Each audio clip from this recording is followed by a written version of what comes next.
Hello, എല്ലാവർക്കും good morning. ഇന്നത്തെ video എൻ്റെ നാട്ടിൽ വെള്ളം കയറിയത് കാണാൻ പോകുന്നതാണ്. നിങ്ങൾ പത്രത്തിലെല്ലാം എപ്പോഴും ഫ്രണ്ട് പേജിൽ തന്നെ ന്യൂസ് കാണുന്നതായിരിക്കും. ചെങ്ങളായി വെള്ളത്തിനടിയിലായി എന്ന് പറഞ്ഞിട്ട് ഇന്നത്തെ പത്രത്തിലും ഉണ്ട് നമ്മുടെ നാട്ടിൽ വെള്ളം കയറിയതിനെക്കുറിച്ച്. അപ്പോൾ അതെങ്ങനെയാണെന്ന് നമുക്കൊന്ന് പോയി നോക്കാം. എൻ്റെ കൂടെ എപ്പോഴത്തെയും പോലെ എൻ്റെ അമ്മിണിയുണ്ട്, അമ്മിണിയുടെ അമ്മയുണ്ട്. ഇത് നമ്മളെപ്പോഴും മെയിൻ റോഡിലേക്ക് പോകുന്ന നമ്മുടെ റോഡായത്. വായനശാലയുടെ മുന്നിൽ മുതൽ ആ മെയിൻ റോഡ് വരെ വെള്ളം കയറിയിട്ടാണ് ഉള്ളത്. മെയിൻ റോഡുമായിട്ട് കണക്ട് ചെയ്യുന്ന റോഡാണ് ഇത്. നമ്മൾ ചെങ്ങളായിൽ വെള്ളം കയറി എന്ന് പറഞ്ഞാൽ അതിനർത്ഥം ശ്രീകണ്ഠാപുരം വെള്ളത്തിനടിയിലായി എന്നാണ്. ചെങ്ങളായി കഴിഞ്ഞിട്ടുള്ള അപ്പുറത്തെ മെയിൻ ടൗണാണ് ശ്രീകണ്ഠാപുരം. അപ്പോൾ ഇത് മഴ പെയ്തതിനെ തുടർന്നുണ്ടായ വെള്ളമല്ല. സാധാരണയായിട്ട് മലയോര മേഖലയായതുകൊണ്ട് തന്നെ മലക്ക് എവിടെയെങ്കിലും മഴ പെയ്യോ ചെറിയ ഉരുൾപൊട്ടൽ ഉണ്ടാവുകയോ ചെയ്താൽ എൻ്റെ ഈ കൊച്ചുനാട് വെള്ളത്തിനടിയിലാവും. ഞാൻ താമസിക്കുന്ന സ്ഥലം കുറച്ച് ഉയരമുള്ള സ്ഥലമായതുകൊണ്ട് തന്നെ നമുക്ക് ഈ വെള്ളം ഒരിക്കലും നമ്മളെ വീട്ടിനടുത്തേക്ക് കയറില്ല. എന്നിരുന്നാലും നമുക്ക് മെയിൻ റോഡിലേക്ക് പോകേണ്ട ഈ വഴിയെല്ലാം വെള്ളത്തിനടിയിലാവും. മെയിൻ റോഡിൻ്റെ അപ്പുറത്തെ ഭാഗം കുറച്ചുകൂടി താഴ്ന്ന പ്രദേശമായതുകൊണ്ട് തന്നെ മുങ്ങം, കൂവപ്പുറം, തവറൂലി ഈ ഭാഗങ്ങളെല്ലാം വെള്ളത്തിനടിയിലാണ്.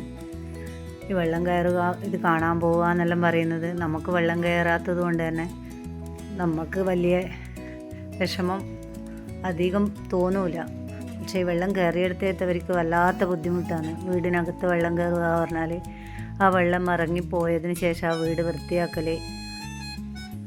ചില ദിവസങ്ങളിൽ വെള്ളം കയറൽ രാത്രിയൊന്നും വെള്ളം കയറുന്ന ഒരു സൂചനയും ഉണ്ടാവില്ല.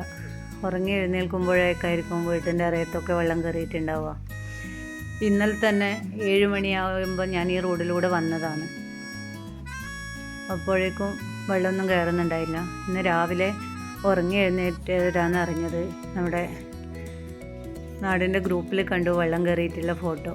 അപ്പോഴേക്കന്നെ ഇന്ന് എനിക്ക് ഡ്യൂട്ടി ഇല്ലാത്തതുകൊണ്ടും കുട്ടികൾക്ക് സ്കൂളില്ലാത്തതുകൊണ്ടും കുറച്ച് അധിക സമയം ഉറങ്ങിപ്പോയി. അപ്പോൾ തന്നെ എൻ്റെ കൂടെയുള്ള ജോലി ചെയ്യുന്ന കണ്ടക്ടർ പ്രീതേച്ചിയുടെ ഫോൺ കോൾ വന്നിട്ടാണ് ഞാൻ എഴുന്നേറ്റത്. ലിഷേ, വെള്ളം കയറിയ ന്യൂസ് കാണുന്ന ടി വിയിൽ, നിനക്ക് പ്രശ്നമൊന്നുമില്ലല്ലോ എന്ന്. ടി വിയിലെ ന്യൂസ് കണ്ടിട്ട് ഒരുപാട് പേര് അന്വേഷിച്ചിരുന്നേ. വാട്സപ്പിൽ മെസ്സേജായിട്ടും കോൾ ചെയ്തിട്ടും വെള്ളം കയറിയിട്ട് കാണുന്നിട്ട് ലിഷേ പ്രശ്നമൊന്നുമില്ലല്ലോ എന്ന് അന്വേഷിച്ചിരുന്നു.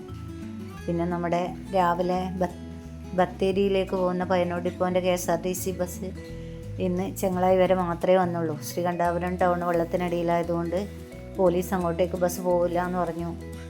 അപ്പം കുറേ സമയം ബത്തേരി പോകേണ്ട ബസ് ചെങ്ങളായി ഉണ്ടായിരുന്നു. അതിലെ കണ്ടക്ടർ ജീജ എന്നെ വിളിച്ചിരുന്നു, നിൻ്റെ നാട്ടിലാണ് ഉള്ളതെന്ന് പറഞ്ഞിട്ട്. ഞാൻ ജീജയോട് പറഞ്ഞു, എന്തെങ്കിലും ആവശ്യമുണ്ടെങ്കിൽ എന്നെ വിളിച്ചോളൂ, ഞാൻ വരാമെന്ന് പറഞ്ഞു. കുറച്ച് കഴിയുമ്പോൾ അവൾ പറഞ്ഞു, സാറ് പറഞ്ഞ് തിരിച്ചു പോകാൻ പറഞ്ഞു എന്ന് പറഞ്ഞിട്ട് അവർ പയ്യന്നൂരേക്ക് തന്നെ തിരിച്ചു പോവുകയാണ് ചെയ്തത്. എൻ്റെ വീട് കുറച്ചുകൂടി ഉയരമുള്ള പ്രദേശത്തായതുകൊണ്ട് ഈ വെള്ളം വീട്ടിലേക്കൊന്നും കയറില്ല. അതുകൊണ്ട് തന്നെ ഈ വെള്ളം ഇത് കാണാൻ വരൽ നമുക്ക് വലിയ വിഷമമൊന്നും തോന്നാതെയാണ് വരുന്നത്. എന്നാൽ ഇതിന് ഈ റോഡിൻ്റെ അപ്പുറത്തെ ഭാഗത്ത് താമസിക്കുന്നവരുടെ അവസ്ഥ വളരെ പരിതാപകരമാണ്. രാത്രി ഉറങ്ങാൻ കിടക്കുമ്പോൾ വരെ വെള്ളം കയറുന്നില്ല, ഒരു സൂചനയും ഉണ്ടാവില്ല. കാരണം ഇത് മഴ പെയ്തിട്ട് കയറുന്ന വെള്ളമല്ല. ഇത് മലയിൽ ഉരുൾപൊട്ടലോ വേറെ എന്തെങ്കിലും ഉണ്ടാകുമ്പോഴാണ് ഈ വെള്ളം, മലവെള്ളമാണിത്, മലവെള്ളം കയറി വരിക ചെയ്യുക. അതുകൊണ്ട് തന്നെ അവർക്ക് രാവിലെ എഴുന്നേൽക്കുമ്പോഴേക്കോ അല്ലെങ്കിൽ അർദ്ധരാത്രിയിലാണ് അവരറിയുക വെള്ളം കയറിയെന്ന്. അങ്ങനെ വെള്ളം കയറുകയെല്ലാം കണ്ട് നമ്മൾ തിരിച്ചു പോകലായി. നമ്മൾ പോകുമ്പോഴേക്ക് തന്നെ ഓരോരാളായിട്ട് ടീമായിട്ട് വെള്ളം കാണാൻ വരുന്നു. അത് ഇവിടെ വെള്ളം കയറുമ്പോൾ എല്ലാവരും ചെയ്യുന്നത് തന്നെയാണ്. വെറുതെയെങ്കിലും ഇവിടെ വന്ന് നോക്കിയിട്ട് പോകും. 2020 വെള്ളപ്പൊക്ക സമയത്ത് ഞാൻ എറണാകുളത്തായിരുന്നു, ആലുവ ഡിപ്പോയിലായിരുന്നു ഞാൻ ജോയിൻ ചെയ്തത്. അപ്പോൾ ആലുവയിലെല്ലാം മഴ പെയ്യുമ്പോഴേ തന്നെ പെരിയാറും നിറഞ്ഞു കവിയും, ആലുവ മണപ്പുറമെല്ലാം വെള്ളത്തിനടിയിലാവും. അതെല്ലാം ഇപ്പോൾ ഈ വെള്ളം കയറിയത് കാണുമ്പോൾ ഓർമ്മ വരുന്നത്. ഇതിപ്പോൾ എൻ്റെ തന്നെ ഒരു കൂട്ടുകാരി ഷീനയുടെ വീട്ടിന് മുന്നിൽ വെള്ളം കയറിയതാണ്. വായനശാലയുടെ മുന്നിലുള്ള ആ വയലിലാണ് ഈ വെള്ളം. ഇതവളുടെ വീട്ടിലേക്ക് പോകാനുള്ള ആ പാലാണ് അവർ കമ്പിപ്പാലം ഇട്ടതായിരുന്നു. അതെല്ലാം വെള്ളത്തിനടിയിലായി. ഇവിടെയൊക്കെ വാഴയും തെങ്ങും കവുങ്ങും നെല്ലും എല്ലാം കൃഷി ചെയ്യുന്ന സ്ഥലമാണ്.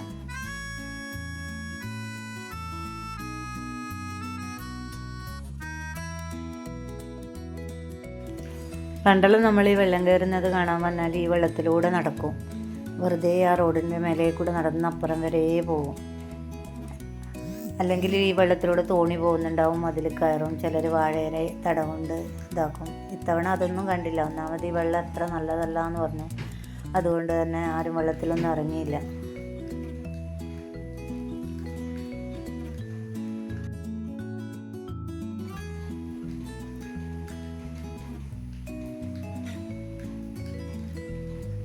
ഇതെൻ്റെ ഫ്രണ്ട് ഷീനയുടെ വീടാണ്. അവളുടെ വീട്ടിൽ നിന്ന് ഇറങ്ങിയിട്ട് ഈ തെങ്ങിൻ തോട്ടത്തിലൂടെയാണ് അവർ ആ മെയിൻ റോഡിലേക്ക് പോകാനുള്ളൊരു വഴിയുണ്ട് അവർക്ക്, എളുപ്പ വഴി.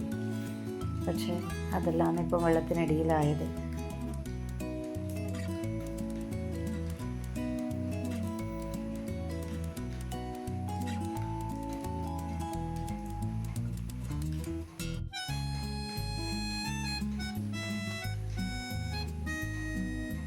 ഇതിൻ്റെ സൈഡിലെല്ലാം വീടുണ്ട് വയലിൻ്റെ അരുവത്ത്. പക്ഷെ അവർ മണ്ണിട്ട് കുറച്ച് ഉയർത്തിയത് കൊണ്ട് തന്നെ അവരുടെ വളപ്പിലേക്ക് വെള്ളം കയറുന്നില്ല. നിങ്ങൾക്ക് സൂക്ഷിച്ച് നോക്കിയാൽ മനസ്സിലാവും. ഇതിൽ ഒരു സൈഡിലൂടെ ഒഴുകുന്നത് തോടാണ്, ഇപ്പുറത്തെ ഭാഗത്ത് ഈ തെങ്ങ് കാണുന്ന ഭാഗത്തുള്ളത് വയലാണ്. ഇപ്പോൾ ഇത് രണ്ടും ഒന്നിച്ചിട്ടാണ് ഉള്ളത്. കുട്ടികൾ ട്യൂബെല്ലാം കൊണ്ടുവന്നിട്ട് ഇതിൽ നീന്തുന്നുണ്ട്. ശരിക്കും ഈ വെള്ളം അത്ര സേഫ് അല്ല. അങ്ങനെ പറഞ്ഞുകൊണ്ട് തന്നെ അവർ വേഗം കയറിപ്പോയി.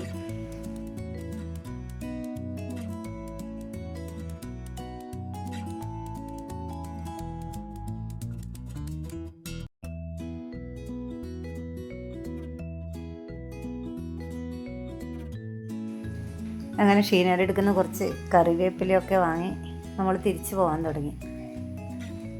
ഇനി ചിലപ്പം ഇന്ന് തന്നെ വെള്ളം ഇറങ്ങിപ്പോവാൻ സാധ്യതയുണ്ട്, അല്ല എങ്കിൽ അതുപോലെ നിൽക്കും.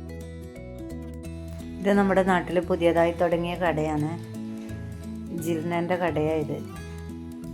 അത്യാവശ്യ സാധനങ്ങളൊക്കെ നമുക്ക് ഇവിടെ നിന്ന് കിട്ടും. എന്നിട്ട് നമ്മൾ വെള്ളം കയറിയതെല്ലാം കണ്ട് തിരിച്ചു പോക്കായി. ഇവരൊക്കെ വരുന്നത് വെള്ളം കയറിയത് കാണാൻ വേണ്ടിയിട്ടാണ്.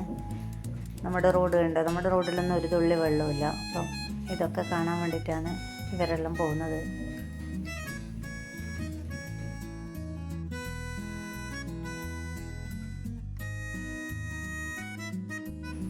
ചിലപ്പോഴൊക്കെ ഇങ്ങനെ വെള്ളം കയറിയാൽ വെള്ളം ഇറങ്ങാൻ 2 ദിവസമെല്ലാം എടുക്കും. ഒരേ മഴയാണെങ്കിൽ വെള്ളം ഇറങ്ങാൻ ബുദ്ധിമുട്ടായിരിക്കും. ഓരോരോ കൊല്ലെല്ലാം ഒന്നിലധികം തവണ വെള്ളം കയറിയിട്ടുമുണ്ട്. അപ്പോൾ നമ്മൾ വെള്ളമെല്ലാം കയറിയത് കണ്ട് തിരിച്ച് നമ്മുടെ വീട്ടിലേക്ക് വരലായി. ഇത് ഈ മതിലിന് മാത്രം ഉണ്ടാവുന്ന ഒരു ചെടിയാണിത്. നല്ല ഭംഗിയാണത് കാണാൻ. അപ്പോൾ ഇതൊക്കെയാണ് എൻ്റെ ചെങ്ങളായി എന്ന കൊച്ചു ഗ്രാമത്തിലെ കാഴ്ചകൾ. അപ്പോൾ ഈ വീഡിയോ എല്ലാവർക്കും ഇഷ്ടപ്പെട്ടു എങ്കിൽ ലൈക്ക് ചെയ്യുക. സബ്സ്ക്രൈബ് ചെയ്യാത്തവരാണെങ്കിൽ ഒന്ന് സബ്സ്ക്രൈബ് ചെയ്യുക. അപ്പോൾ ഇനി കൂടുതൽ വിശേഷങ്ങളുമായിട്ട് നമുക്ക് അടുത്ത വീഡിയോയിൽ കാണാം.